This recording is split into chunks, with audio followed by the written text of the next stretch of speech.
We it's really are the same girl, aren't we, Michael? it really is. It's very similar. In fact, a lot of the consultants we use were people that went into acting and just didn't get hired a lot as an actor, and then they go teach us what the skills they learned. Yeah, sometimes you don't know where your skill set is best going to serve. You might have wanted to be an actor, but it turned out you're a great teacher. Yeah. Yeah. At the end of the day, you're both storytellers. Yep. Yep. Exactly. You're part of it. Yeah. What's your part in the narrative, I guess, would be our theme today. And how do we physically, mentally, emotionally succeed in creating a narrative, first of all, that's workable, and then how do you communicate it with hurdles?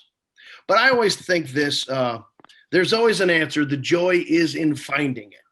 I will say that for most of the people that I came up with, it was not about, oh, I want fame. It really was about, I want to be good. And there's a big difference. And now I think we all see that, and maybe you see it in your profession too. Absolutely. You have to pay your dues. You have to go try a bunch of tough, crappy little cases and hone your craft and get those 10,000 hours in the courtroom before you can handle the big stage. At least you can get lucky, but to do it well over and over again, you just have to put in the practice. Yeah, I don't know.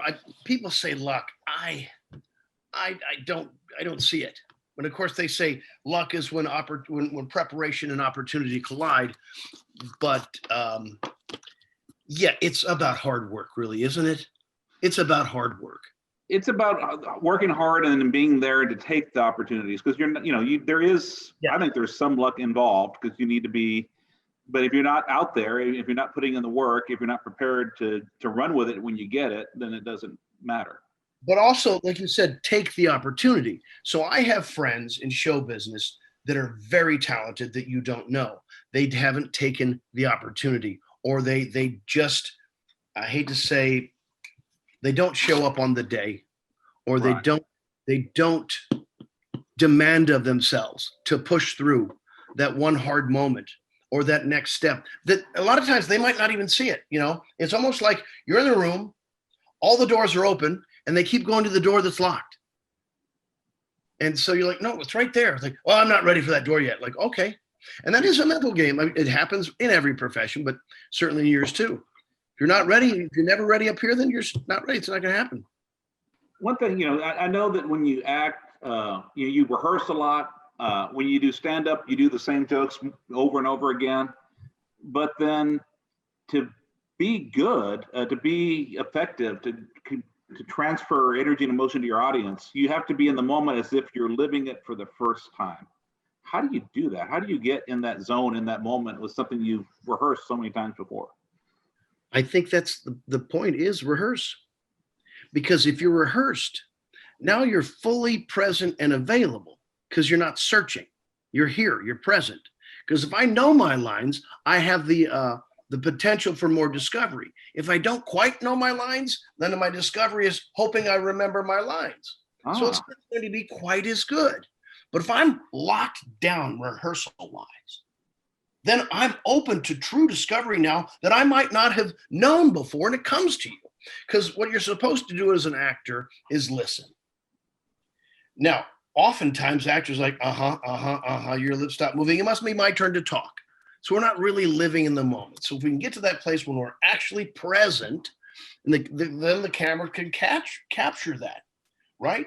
Chemical reaction. And maybe you didn't even know that discovery is going to happen while you're talking to somebody. Because if we really listen, we can be in discovery. If we don't really listen, then it's a one-way street, right? A lot of what is the skill we have to learn in our profession is coming back from the loss. And so, and getting right back in there and not playing scared and not trying too hard. So how do you, let's say you bomb the Friday night late show, you've got to go back out there the next night. You don't even get a few months to recover like we do. You go back out there the next night and you've got to be in the moment. How do you do it? How do you get back in there? Well, you're going to do some mental prep, first of all, and make sure that whatever happened last night doesn't happen again. And then you know, fortunately enough, you had a full house the next time. So now you're back on your game, you know, and you don't focus on what went wrong the night before. You will look at all the times it's gone right. And I just make that assumption. Well, this is going to go well, number one, period. Right. Trust yourself, trust your audience. Yeah. Yeah. So, you know, I always tell people, like, there's that old adage of think of your audience as naked. Well, that doesn't really help because you can't trick your mind. But you can believe this. You've been an audience member. And when you're an audience member for a speaker, you always hope they do well. Yeah.